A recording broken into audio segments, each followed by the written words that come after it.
amazing symbol. You see, it's a infinity. There is no end to it. You can just loop into it endlessly. It's actually a circle that has got twisted like that. And that's the very apt description of Krishna. There's nothing straight about him. He is so twisted and so crooked. Even his glance is sideways. You know, he doesn't look straight. He'll be talking to you, but he's actually looking at Neelama. Always this way. So the number 8, it's a very auspicious, it's a very desired number, it's a very lucky number. In Chinese astrology, it's the best number for them. It's a source of power and strength. And also prosperity. It means that if you have number 8 on your birth chart, you'll be very wealthy and prosperous in positions of power. And it's a perfect balance of the material and the spiritual world. It symbolizes cosmic balance and stability. It's a symbol of infinity, a continuous flow of energy and power to be related to money, material wealth, health, wisdom, etc. So it's a beautiful number. And also, if you see, it is coinciding with that, you know, the material and the spiritual. There's a meeting there. Some more significance of the number 8. So if you have 8 in your chart, if your birthday or some, you know, adds up to 8, or 8th month or whatever, if your name adds up to 8, those are very good and lucky signs. So what is the connection of Krishna to 8? It's a very deep connection. There are two thoughts about it. Some say Balaram, who is Krishna's brother. Some say Krishna is the 8th incarnation of Vishnu. He was born on the 8th day of the dark fortnight of Bhadrapad.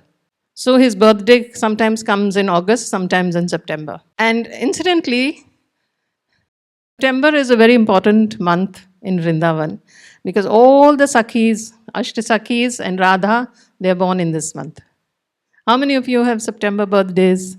He's the 8th son of Vasudev. So there was a prediction. His uncle, Kamsa, there was a announcement in the skies saying that he was a very evil king, that you will be killed by the 8th son of Vasudev. Vasudev was his brother-in-law. He was married to Kamsa's sister. So he was so afraid of this announcement which came from the skies that he imprisoned Vasudev and his wife, his sister, in a jail in Mathura. And as soon as a child was born to her, he would kill it. But when the 8th child was born, it was a girl. It was a boy. The 7th child that was born was a girl.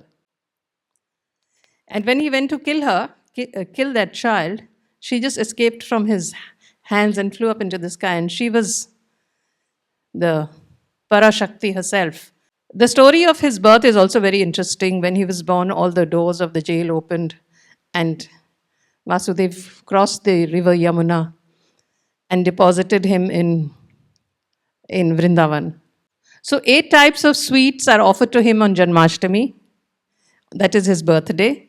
He has 8 very dear Gopi friends who are the Ashtasakhis. He is the master of 64 kalas. There are 64 kalas. He had 8 chief wives who were called the Ashtabharyas.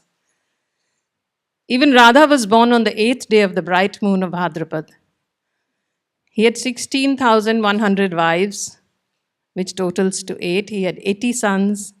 8 places are associated with Krishna: Mathura, Gokul, Nandagaon, Vrindavan, Govardhan, Barsana, Madhuban, Dwarka. And he lived for 125 years, which also totals to 8. So there may be many more connections of the number 8 with him, but it's very significant.